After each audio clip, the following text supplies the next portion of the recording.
Okay. So I think it's appropriate to start, and I would like to welcome our guest speaker, Past Rotary International President Barry Rassin. It's a great opportunity, and we are very honored to have you here today with us in the sixth RLI experience. And we are so grateful that you had the time to be with us. This is something, a very successful, actually, series of sessions that we have. It's the sixth one, and we had nearly every month one with the esteemed speakers, and of course, with you, it's the coronate of our sessions, having a past president with us here today. A big thank you also has to go to uh, past Governor Christina Kowotsu, who will be welcoming and doing the introduction, as well as our moderator, who is our governor nominee, Michel Davoudian, and a big thank you to the RLI tech team that are serving and doing all the backstage work that brings these beautiful results for us Rotarians to enjoy. So, a big welcome to everyone, especially to our esteemed speaker, to our district 2452. And thank you all for being here today. And I think I should give the word to Past Governor Christina for her introduction.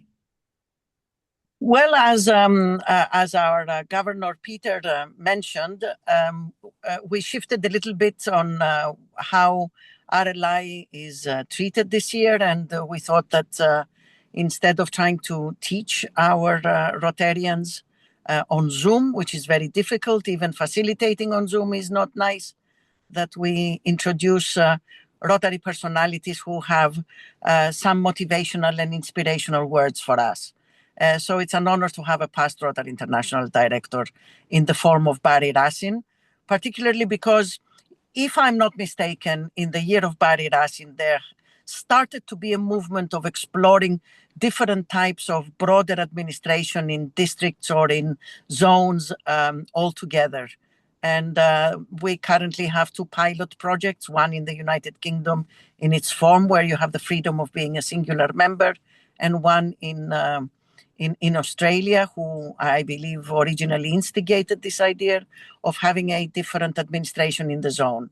So if this is part of the content of past President Barry's address to you, I will leave him for you to hear it firsthand from the boss's mouth, not the horse's mouth. And therefore, it's an honor to introduce you, past President Barry, and I would beg for you to excuse me, but I'm having a board meeting with my club. I'm right outside the venue in the car, and at 6:30 I have to jump out from the car and go to the venue for the board meeting. So I will have to listen to the rest on the recording and let everybody else enjoy you in person in the conversation. So everyone, enjoy a great speaker.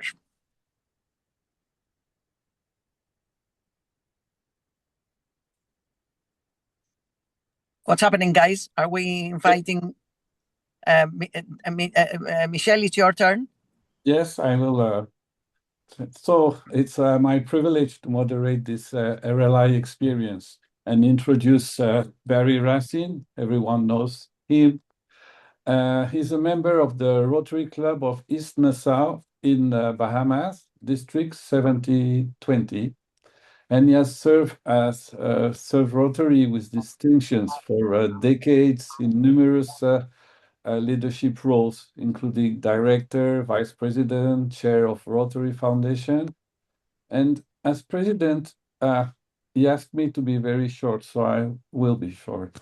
As president, he championed innovation, flexibility, and membership growth, encouraging clubs worldwide to adapt while staying true to Rotary's core values in service and integrity. His presidential theme being inspiration called on Rotarians not merely to serve, but to lead by example, inspiring hope, action, and transformation within their communities and beyond. He has always demonstrated that leadership is not about position or authority, but about purpose, service, and the ability to bring together people around a shared vision. This is where efficient leadership counts. This is why we are so grateful that you animate this sixth RLI experience share named Leadership and Team Building. So in Rotary, we often say that leadership is essential, but leadership alone is not enough.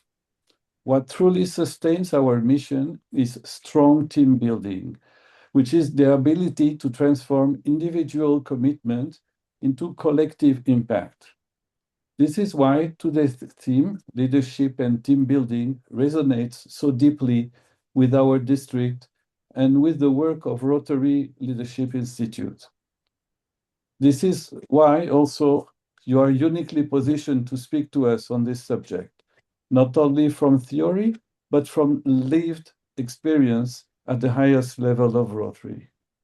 So thank you to be with us today, and we're very much looking forward to learning from your insights, your experience, and your vision. So let's start. I will introduce each question in less than a minute. Then you will have 3 minutes to address the question. Like this, we can manage to fit in the 30 minutes that we have and keep those next 15 minutes for questions and answers. So I invite the attendants to leave their questions in the chat box. So let's start from a helicopter view about the leadership frame. The objective is to establish a common understanding of leadership in Rotary today. So my question, President Rassin, Rotary often speaks about leadership, but leadership can mean many things. So from your global perspective, what does effective Rotary leadership truly means today in a world that is increasingly complex and fragmented? Please. Thank you, Michel, and thank you for Christina. Appreciate both of your introductions. It's great to be with you all. I come from a district that has 10 countries, so I can identify a little. You're probably a lot more complex than we are in the Caribbean. But great that you're here and great that you're really participating at RLI. I think it's a great opportunity for our members to understand the complexity of this organization in Rotary. And as you said, leadership can have so many meanings to so many people. And what I try to do when I start talking about leadership is to really focus on 4 elements of leadership. And they come from a book by Steve Farmer called The Radical Leap, LEAP, the acronym. You know, we love acronyms in Rotary. And those four abilities of a leader are really important to me. The first is love. And, you know, when you talk about leadership, very few people talk about love. But the reality is in Rotary, especially where we're leading volunteers, we have to really want to get along with, we want to like our members, and we want to like our communities. So when you have the kind of respect that you like others, then you get things done with them and not for them or not to them. And that's really important. The second, and we'll probably talk more about these as we go on, but the second is energy. A good leader in Rotary has to have energy to inspire, to motivate, to get people going. If we stand up at a microphone and we have no energy, nobody's listening. Okay, we've got to have that energy. The third, audacity. We've got to think different. What do we need to do differently? And I believe in this day and age of Rotary, after 120 years, we need to be thinking differently. And as Christina said, we did make some recommendations to the board about changes. We ended up with a couple of possibilities being examined. Maybe we went too far in our recommendations, but that's what audacity is all about. We got to think about what is best for today's world. And what works for today's world isn't going to be necessarily the same as 120 years ago. So what's relevant for a Rotary Club? And the last of the four elements is that we have to set by example. Okay, people have to see us willing to do what we're asking others to do. If we don't lead by example, then people aren't going to follow in the direction we would like them to go. So we have to be at the events. We have to be doing the service. We have to be doing the fundraising.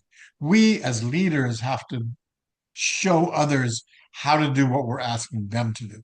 So that's kind of the four elements I believe must be part of a great leader in our volunteer organization.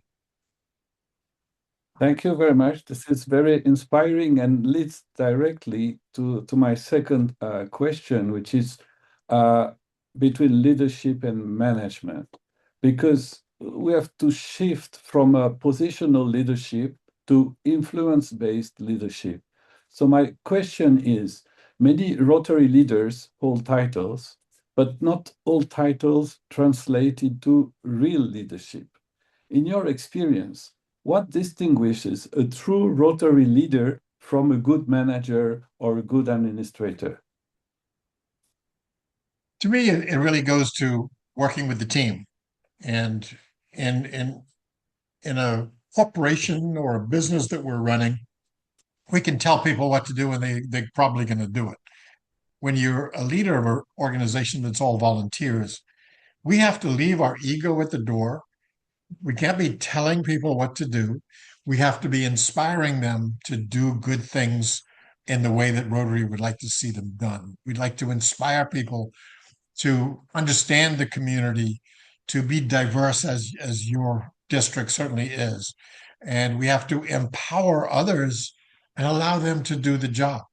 So it's much more important in a Rotary Club that our leaders appreciate that some would call it leading from behind. We're not out there telling everybody what to do. We're out there inspiring them as what they should be doing and then working beside them to get that done. That inspiration to me is, and that's why my theme was Be the Inspiration, is so important, because when we motivate others to do the work of Rotary, to help others in their community or internationally, then that's how we accomplish getting the whole team going in the same direction. And as I say, you can't do it like you do in a company. I learned more about leadership by being the president of my Rotary Club than I ever did getting a master's degree in hospital administration, because suddenly you realize that you've got to really talk to everybody and listen to what the members want to do. If we're not listening to our members, we're really not going to get them involved, because they want to know they're respected. They want to know that the leader is hearing them and respecting their views. Once we have that kind of respect for our members, then they're more than willing to do what is asked of them by Rotary. And part of it has got to be leaving our ego at the door. I see too many leaders in Rotary. They're interested, oh, they got the position, they're in charge now, they're going to do what they think they have to do. No, it's not about us. It's about helping other people. And as I say many times, that we've got to think about how we're going to make change to make people's lives better, not how to make our lives better. We've got to be thinking always about the ability to encourage many people to do good things in the world. The more we do that, the more that we actually accomplish what we want to accomplish. So leaving that ego at the door is really critical. So thank you. This leads to the next question about doing a transition to team building, because the theme today is leadership and team building. So I wanted just to give a small message that we hear in our districts, which is they usually mention that leadership is the spark, but team building is the fuel. Why do you believe leadership alone is insufficient if it is not supported by a strong and intentional team building? It goes back to when you're on your own, trying to get things done on your own, you can't get as much done when you can bring a team in. Having 2 people, 5 people, 10 people going in the same direction accomplishes 100 times more than you can ever accomplish by yourself. And that's really something we always have to remember.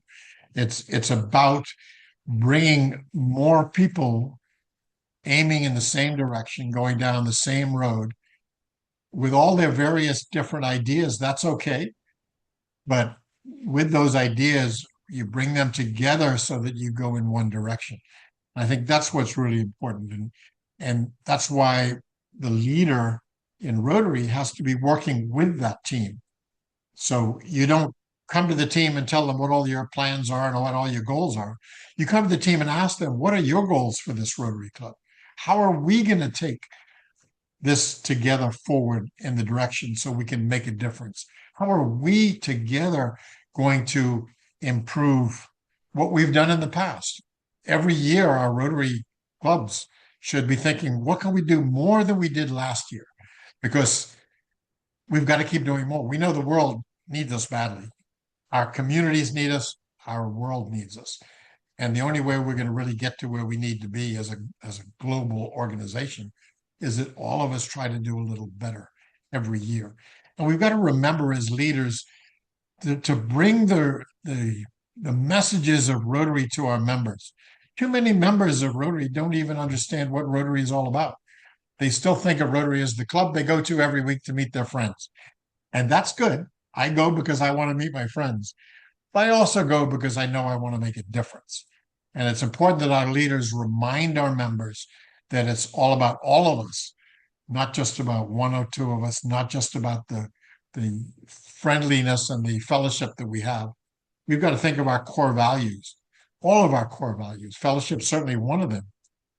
But there's 4 others that we have to remind ourselves that let's stick to working with Rotary as a club, as well as all the good fellowship that we have. So really important to remind ourselves that it's all about the team, all about working together, because we could do 100 times more. You imagine 47,000 clubs around the world all got together to eradicate polio. You couldn't do that as one club. You couldn't do that as one district. You can only do that when the whole world comes together with one cause to make one difference in the world. So we got to keep reminding ourselves it's all about the team and all about our members understanding the messages of Rotary as a team. Thank you. Now I would like to talk something maybe more related to our district, which is a cultural and international dimension, and to reflect the multicultural reality in our district. So our district spans 9 countries with different cultures, traditions, and expectations. From your international experience and also district experience, as your district has 10 countries, which is even more than ours, how can Rotary leaders build unity and trust across cultural diversity while preserving local identities? And that's a real interesting challenge. It's not easy to do. If you have a governor from one of the 9 countries, which you're going to have, then that governor has to be thinking about how to incorporate goals and plans that include all of our countries. And not always easy to do. You've got many languages, many cultures, and the only way to really, in my opinion, accomplish that is by talking to each of those cultures and finding out from them what they want to see as being part of that district. What do they expect from the district? And to incorporate all the various cultures into one. I always think of when our district gets together as 10 countries in one place for our district conference every year. And we do our PETS, our assembly, and our conference all at the same time, because we can't afford to travel more than once a year to one place from all over, as I'm sure is your challenge. So when you do that, you've got to really be talking about what is relevant to all of our cultures. And if necessary, you've got to have language interpretation. In our district, we always have a French interpreter, so those who only speak French can also come and also get the same messages that the rest of us get. So you've got to incorporate the languages, you've got to incorporate the cultures, you've got to find a way to make sure that we understand all those cultures and how they incorporate into whatever the goals of the district are. You know, when you have one big goal like eradicating polio, that works. If you have one goal that only is in one country, that's a hard sell. So how do you incorporate that? Maybe it's another disease. You want to reduce diabetes in all of your countries. Maybe there's another disease you want to that applies to all of your countries. So in a multicultural district, as yours is, you really need to think carefully about what is relevant to all of us, not just to any one of us. And as leaders, we've got to really open our minds, not only to, because we come from one culture, and our mind is immediately going to go to what makes a difference in my country and my culture and my town. As a leader, we've got to open that up to what's going to make a difference for all of us everywhere in this district. And once you do that and you start listening and hearing ideas, then you bring the team together to say, okay, of all these ideas, how do we bring that to something manageable that works for all of us? So it's a serious challenge, but it's also something that's really essential to bring everybody into the mix. Yes, and another important point is, let's say, from volunteers to teams, to move from concept to operational reality, because we lead teams which are made of volunteers. They are not employees. What are the key principles a Rotary leader must apply to transform a group of committed individuals into a cohesive, high-performing team? Cohesive, high-performing team. I wish every club in the world had one of those. Let's not pretend that that's easy, because it's not easy. But I think it all starts, again, going back to the word listen. We've got to listen to each other. We've got to hear what others want to accomplish as part of that team. And our members need to appreciate that when you're listening, you're willing to incorporate their ideas into the way the team goes forward. We are volunteers, and we lose some 150,000 volunteers a year to the Rotary organization. And it's because we're not listening to them and we're not engaging them. And if they don't feel a part of the club, then they leave. And too often they leave, we don't even ask why. They just suddenly they're gone and we don't see them anymore.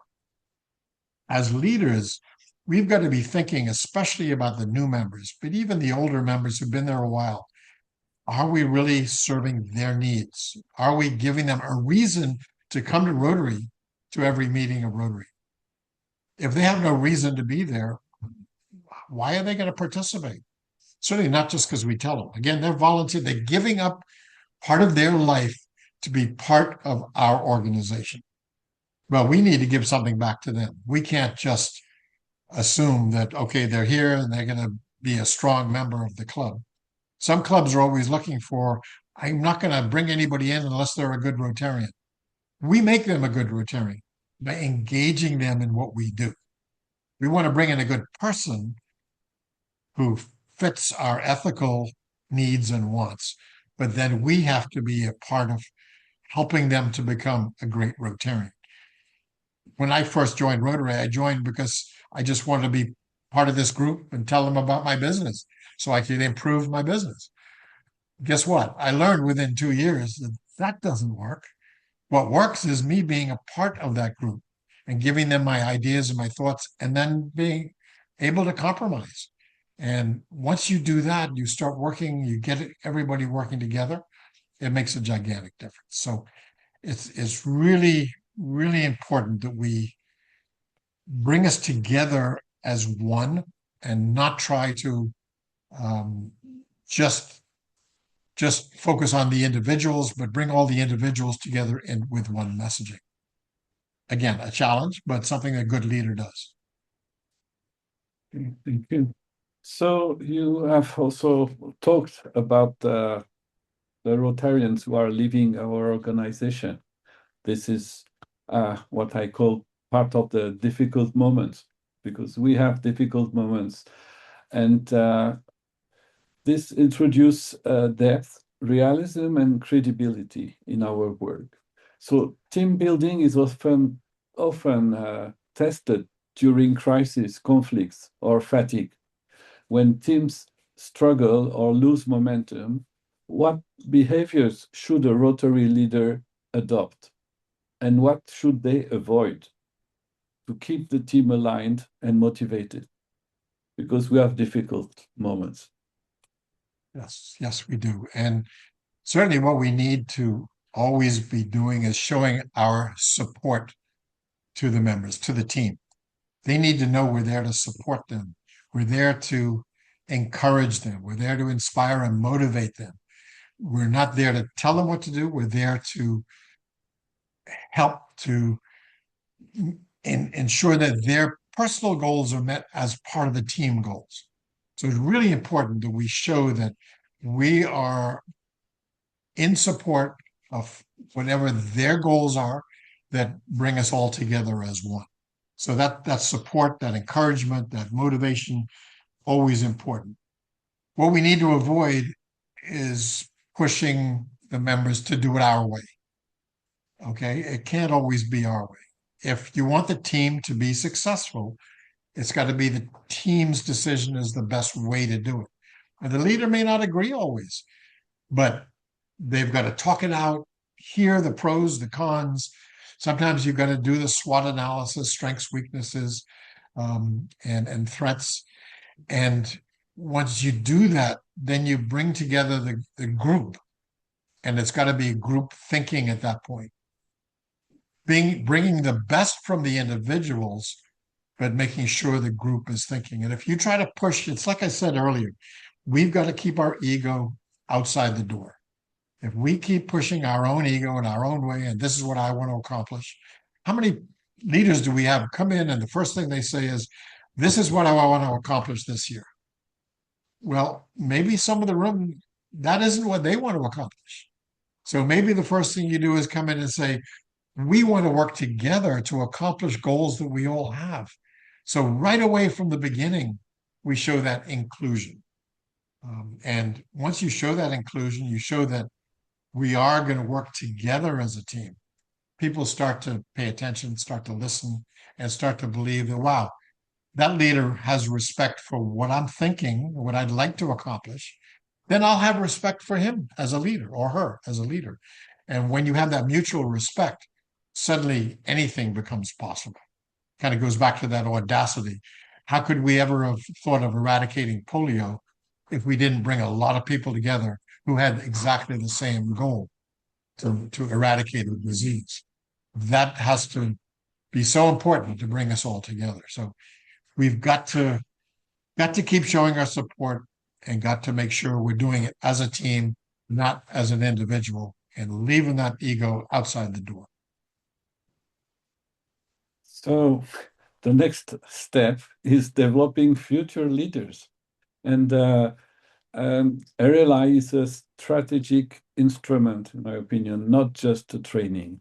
So how do you see the role of the Rotary Leadership Institute in preparing not only future leaders, but future team builders who can inspire collaboration and continuity in Rotary? Our future is there.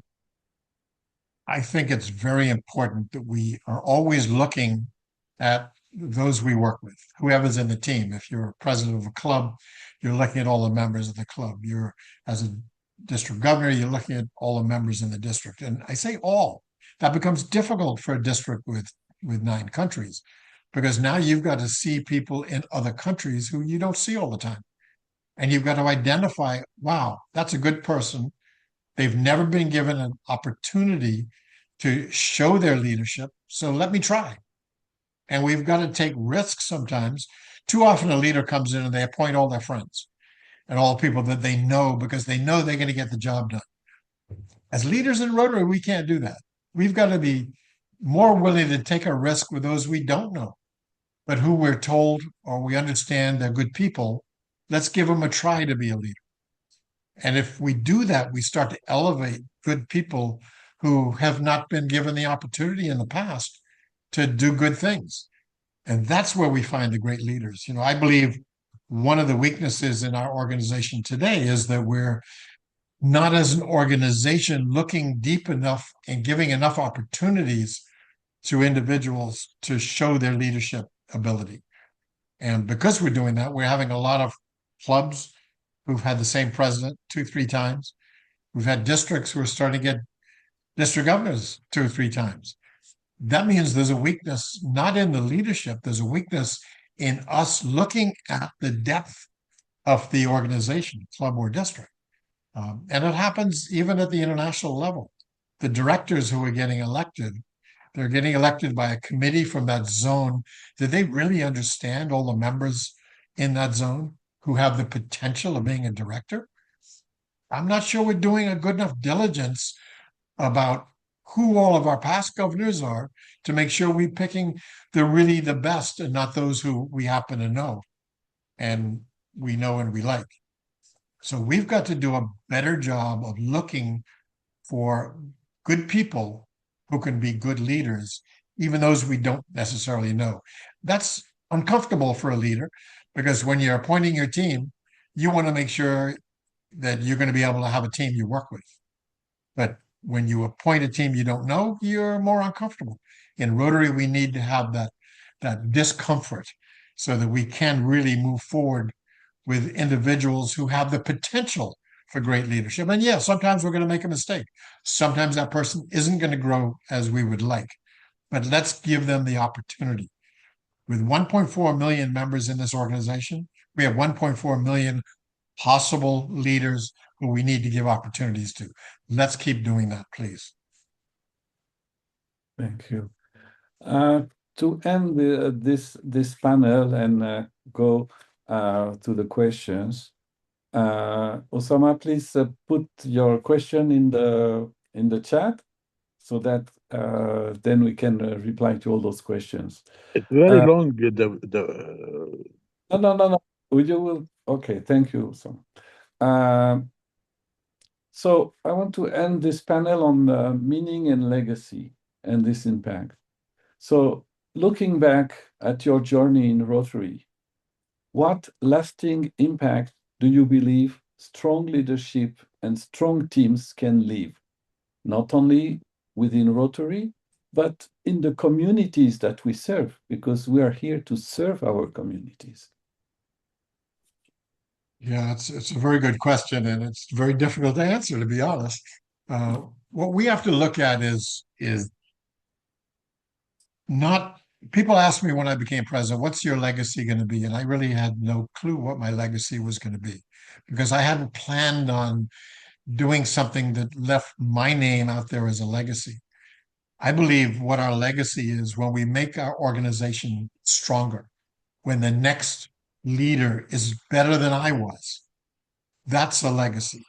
And I think Rotary clubs have a greater opportunity than Rotary International because we don't have a choice at that level as the president who's going to follow us.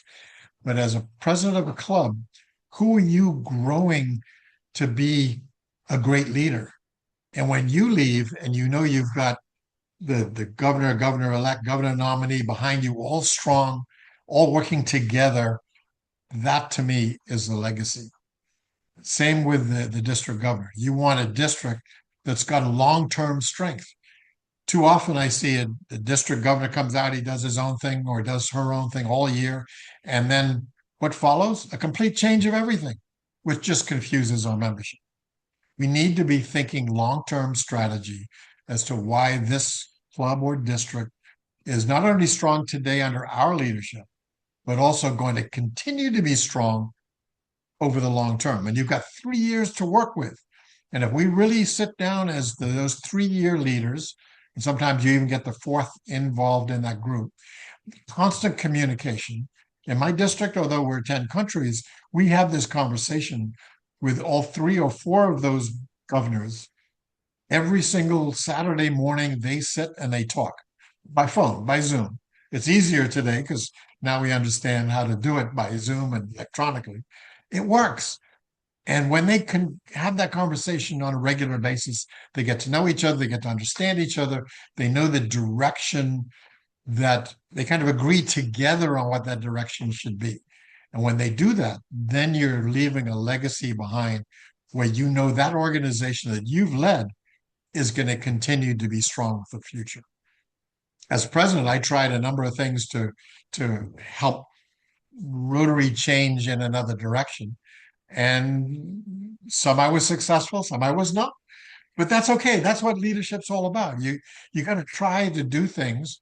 With Rotaract, we much difficulty, but we were successful. Completely changed how Rotaract has looked like as an organization, and that's fantastic. As changing our administrative leadership roles in the organization, I wasn't successful, but that's okay. I sowed a seed, and that seed will continue to grow. One of those things that we talked about was allowing regions to have boards and directors who could oversee local issues instead of everything having to go to the RI board. Didn't work yet, but it's still in discussion.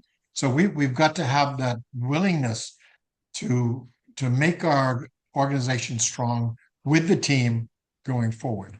And the more we do that, the more we leave that legacy behind. I look at my club, still the strongest in my district. I feel I contributed to that, even though that was 35 years ago. That's okay. So I'm proud of that. So thank you very much, President Barry, for these inspiring reflections. You've reminded us that when leadership and team spirit come together, Rotary can become a powerful force for good and lasting impact. Let's now open the floor to questions from our Rotarians across the district and there. And I think that it's very good that we could record this this meeting, because many interesting points have been mentioned from you, and I'm sure that with the questions that we will have now, we will have even more interesting points to see. Thank you very much, President Barry. My pleasure. So, Peter, or we have our tech who can manage the questions, or? I don't see any hands rising. So there are the points in the chat. Exactly. DGN Michel.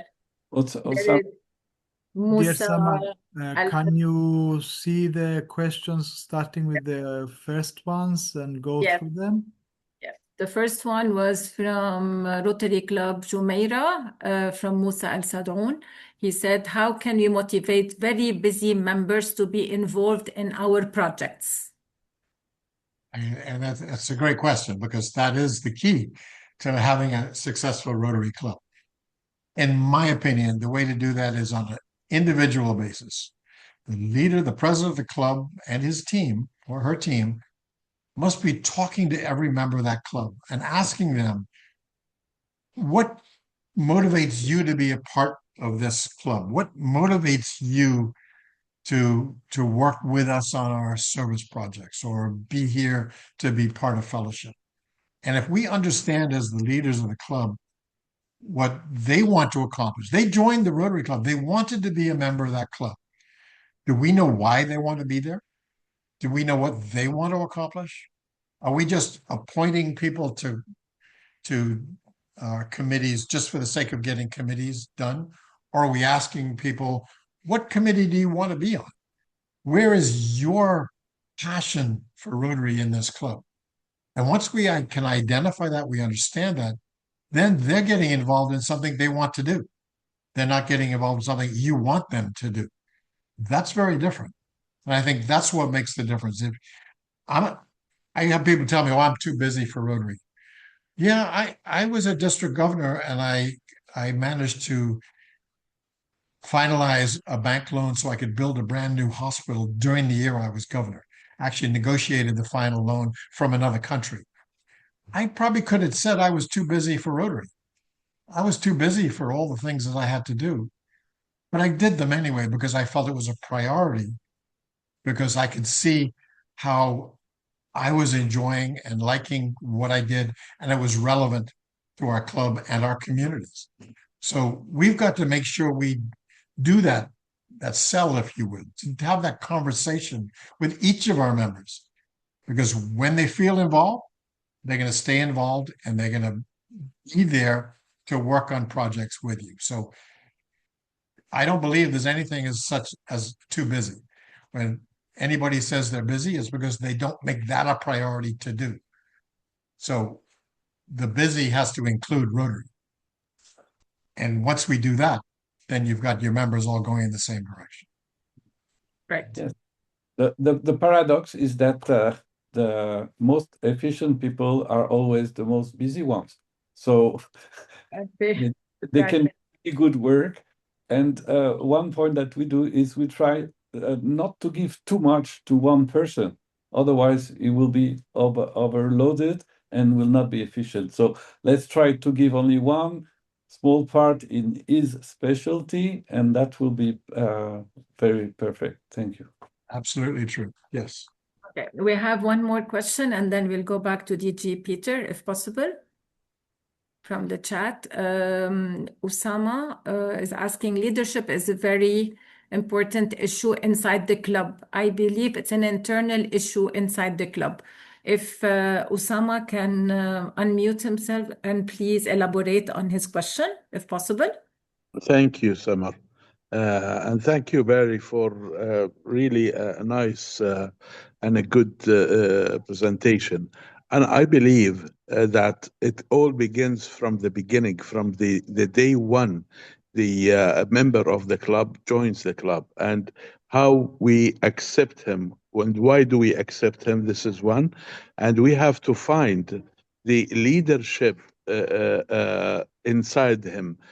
Is he gonna be a leader or not? Is he capable of leading the club, of leading the people or his fellows in the club? This is a very important issue. If not, this is just a number in the club.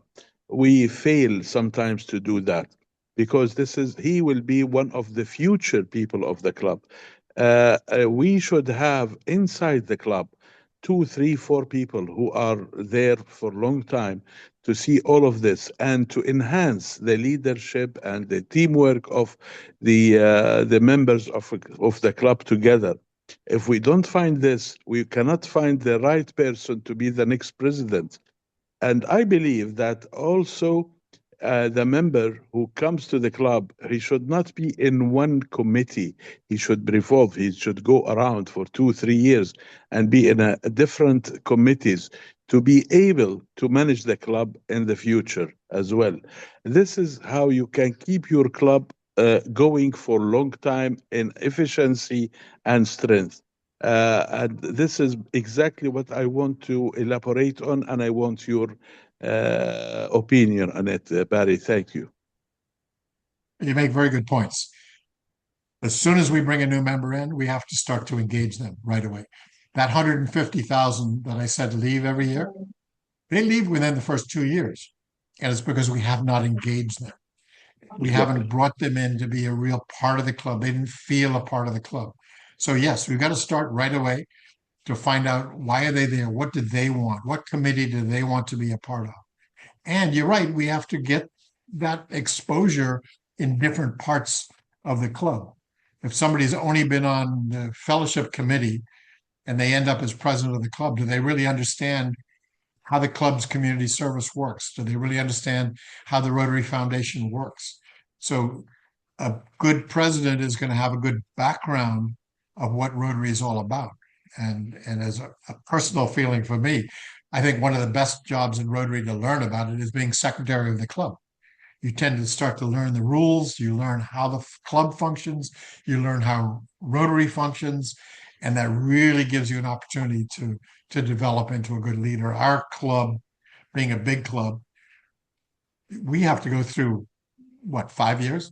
Third vice president, second vice president, first vice president, secretary, and then president. You get elected every year, but that's the way to get to president. That gives you that role, because by all the vice presidents have responsibility in certain areas of the club. So somebody for club service, somebody for foundation, somebody for community service. That gives them the exposure and the experience that's needed. So when they're president, they understand all aspects of the club. So you're absolutely right. Those are great comments. But we've got to engage our members as soon as they join, and then stick with them until you know that they have become a Rotarian who wants to be a part of the club. Thank you.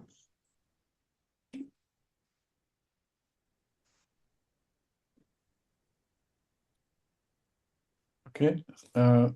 Samar, you want?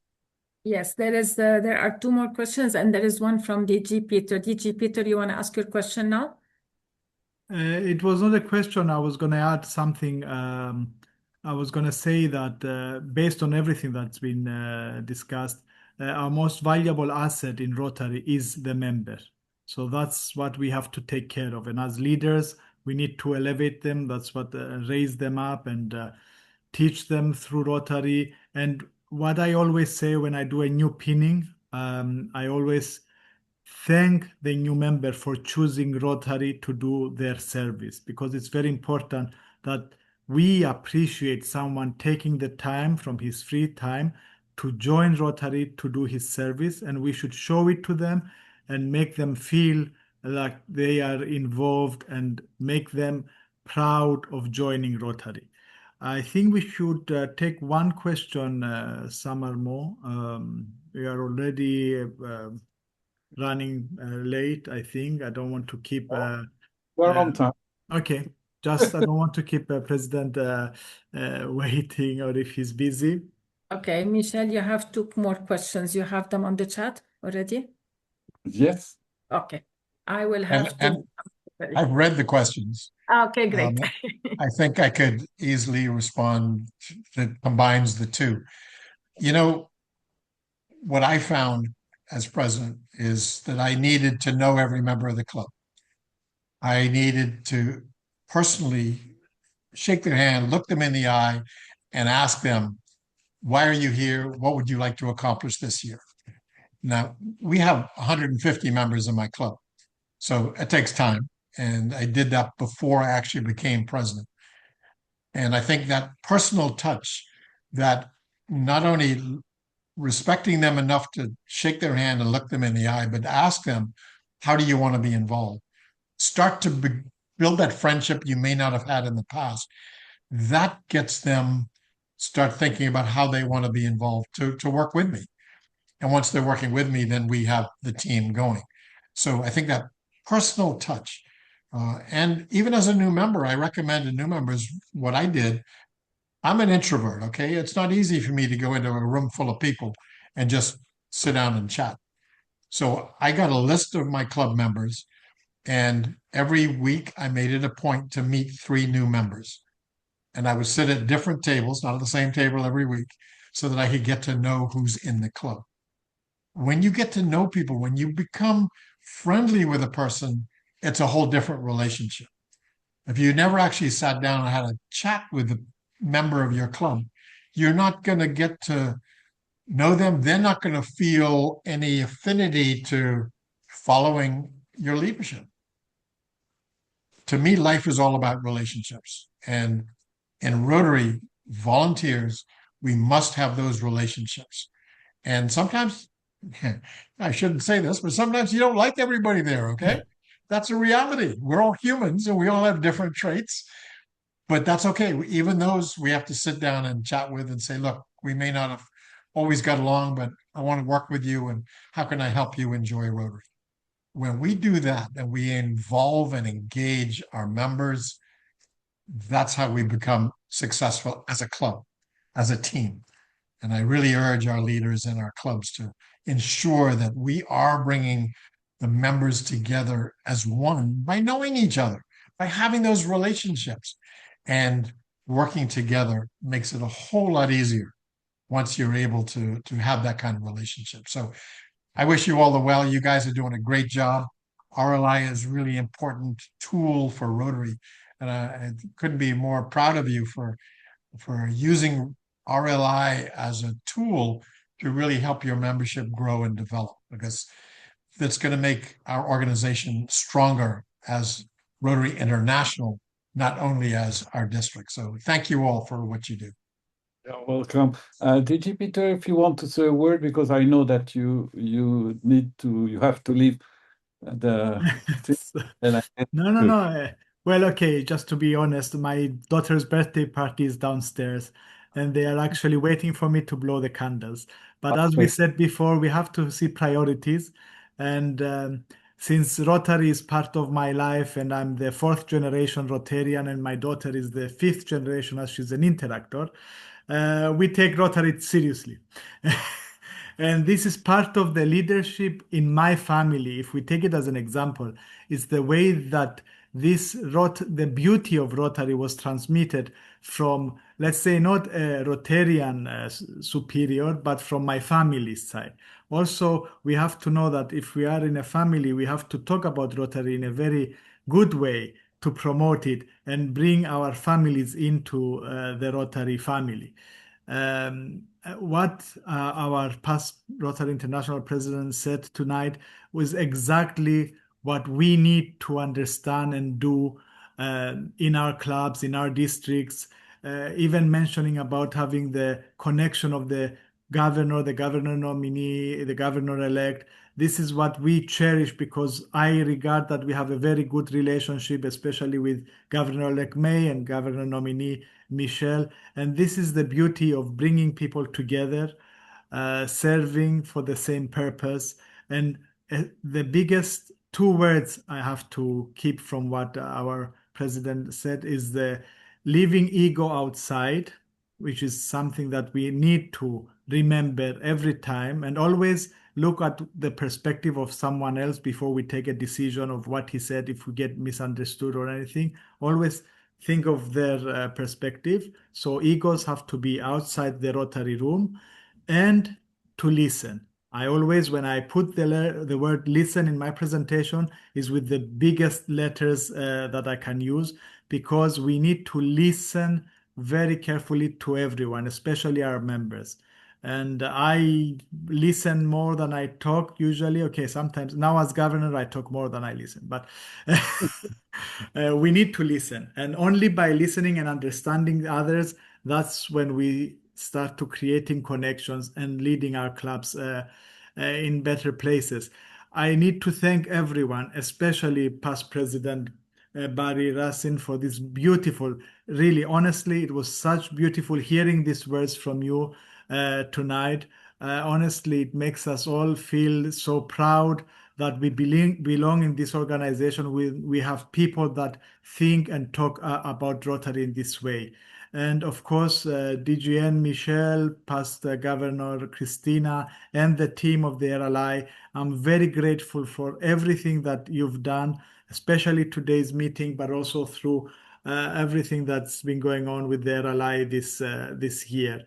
So thank you all for being here as well. And again, a great congratulations, a great gratitude to past President Barry for a great speech today. Thank you very much. Thank you.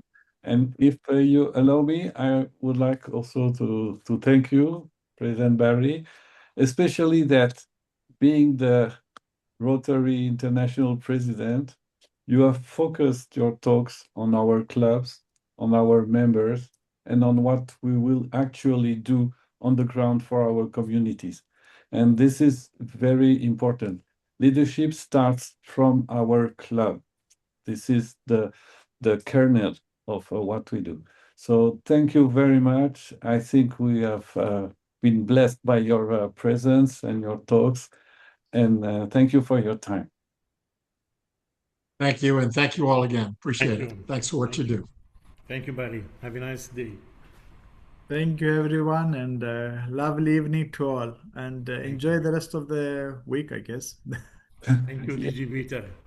And And see you soon. congratulations for the birthday.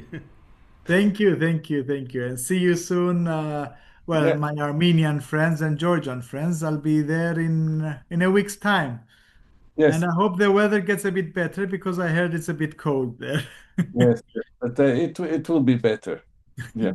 I will bring we both of us, Michel, since we are both going, we will bring the sun with us.